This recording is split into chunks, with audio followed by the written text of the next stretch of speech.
దేవుణ్ణి ఎరిగిన నీవు, సజీవుడైన యేసయ్యను ఎరిగిన నీవు, సమాజము మధ్యలో యేసయ్యే దేవుడిని ఒప్పుకోవాలి. ఆయన తప్ప వేరొక దేవుడు లేడు అని చెప్పాలి. ఆమేన్. వేరొక దేవుడు లేడు అని చెప్పాలి. వేరొక దేవుడు లేడు అని చెప్పాలి. యేసుక్రీస్తు సుచరిత్ర గల దేవుడు. కామకోదం మదమత్సర్యాలు లేవు.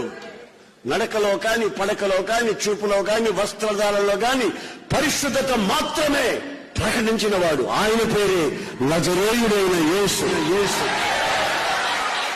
ఆ యేసయ్య ఒక్కొక్కరి జీవితాన్ని ఈ రోజున తేటగా చూస్తున్నాడు. నువ్వు గాయాలతో ఉన్నావా?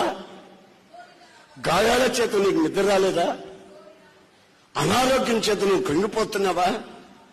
పనికి మాలిన ఆలోచన చేత నువ్వు నిరసించిపోతూ ఉన్నావా? అలాగైతే నేను ఈ రాత్రి, రైట్ నౌ, ఈ రాత్రే, రేపు కాదు, ఈ రాత్రి నిన్ను నేను ముడతాను. హల్లెలూయా, హల్లెలూయా, హల్లెలూయా.